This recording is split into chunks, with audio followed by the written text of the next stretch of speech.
Meghan Markle, she used her trip to meet Bondi Beach survivors in Australia to make money off of her outfit. So basically, she was doing what a lot of influencers do.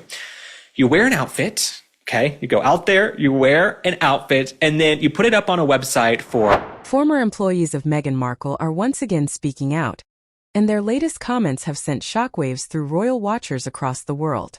What began as a routine overseas appearance quickly transformed into another storm of controversy, after an old pattern many critics claim to recognize resurfaced in dramatic fashion. This time it centered on a brief but highly discussed moment during Meghan and Prince Harry's recent visit to Australia, where cameras captured what many viewers believed was a tense exchange behind the polished smiles. The short clip spread rapidly online, drawing thousands of reactions and reigniting years of claims about what it was allegedly like to work behind palace doors with the Duchess of Sussex. According to reports discussed on the Daily Beast's Royalist podcast, former staff members who saw the footage said it brought back painful memories of their time under Meghan's leadership. One source reportedly said simply watching the video was enough to trigger feelings they had worked hard to leave behind. Another described the moment as a familiar scene, claiming Meghan often presented warmth and grace to the public, while privately directing cold expressions toward staff whenever she believed cameras were not focused on her. Those accusations have added fuel to a fire that has never fully gone out since Meghan and Harry stepped away from royal duties. Critics have long pointed to stories from former aides who painted a troubling picture of life inside the Sussex operation. Some alleged that working conditions were emotionally draining, with sudden mood shifts creating an atmosphere of uncertainty. Others claim staff were treated as temporary tools rather than valued professionals. Though these accounts have never all been publicly verified, they continue to surface often enough to keep the narrative alive. The newest wave of attention came after footage appeared to show Meghan giving a sharp look toward Sarah Fosmo, Prince Harry's chief of staff, after Fosmo touched Harry during a public moment. Supporters of Meghan quickly defended her, arguing the clip had been slowed down and framed to exaggerate tension that may not have existed. They insisted body language can be misleading, especially in edited social media clips designed to spark outrage. But critics were not convinced, saying the expression seemed unmistakable and mirrored earlier descriptions from former insiders. As debate raged online, the couple continued their whirlwind four-day Australian visit filled with meetings, speeches, and high-profile appearances in Melbourne and Sydney. Officially described as a mix of private, business, and philanthropic engagements, the trip generated headlines from start to finish. Meghan was featured as a major guest at a women's wellness weekend held at the InterContinental Sydney Coogee Beach, where premium packages reportedly cost thousands of dollars and included luxury accommodations, gala access, and the chance for a group photo with the Duchess. Meanwhile, Prince Harry took center stage in Melbourne as keynote speaker at a summit focused on psychosocial safety. His appearance attracted attention not only for the topic but also for the ticket prices, which some observers considered steep for an event tied to well-being and public service themes.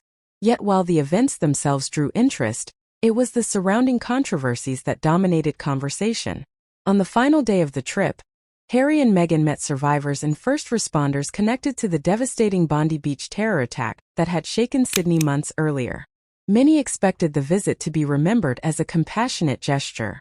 Instead, another backlash erupted when items Meghan wore during the appearance were reportedly uploaded shortly afterward to her fashion platform, allowing followers to purchase similar looks while generating affiliate commission. Critics accused her of commercializing a solemn occasion, saying memorial visits should never intersect with profit opportunities. Supporters countered that Meghan has long influenced fashion trends and that sharing outfit details is standard practice for public figures.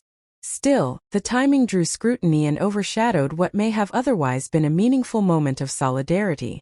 Questions were also raised about the trip's security costs. Although representatives for the Sussexes reportedly described the tour as privately funded, Australian police were said to have carried out public security operations during the visit. That revelation prompted frustration among some locals who questioned whether taxpayers should shoulder any burden connected to celebrity-style appearances framed as private travel. For Meghan and Harry, these recurring controversies highlight the difficult reality of life after royal exit. Every appearance is dissected, every gesture analyzed, and every business move measured against public expectations. Their supporters argue no other modern couple faces such relentless criticism, claiming Meghan in particular is targeted unfairly by a media culture eager for conflict. Detractors, however, believe the pair continually create the very drama they later condemn. Meghan remains one of the most polarizing public figures in the world. To some, she is an independent woman attacked for refusing to conform. To others, she is a master of image control whose polished branding hides a far less pleasant private persona. Stories from former staff members, whether anonymous or indirect, continue to shape that perception and ensure old wounds never fully close. Prince Harry, once viewed as the carefree royal rebel with broad public affection, now finds himself tied to every storm surrounding his wife. His defenders say he is protecting his family and building a new purpose-driven life. Critics say he has traded royal duty for endless grievance and commercial spectacle. Yet despite the criticism, the couple remains impossible to ignore. Every trip, every statement, every glance becomes global conversation. That may be the true paradox of Meghan and Harry. Condemned by many, defended by many more, but watched by nearly everyone. And as long as former staffers keep speaking, old clips resurface, and new controversies emerge, fascination with the Sussex saga shows no sign of fading anytime soon.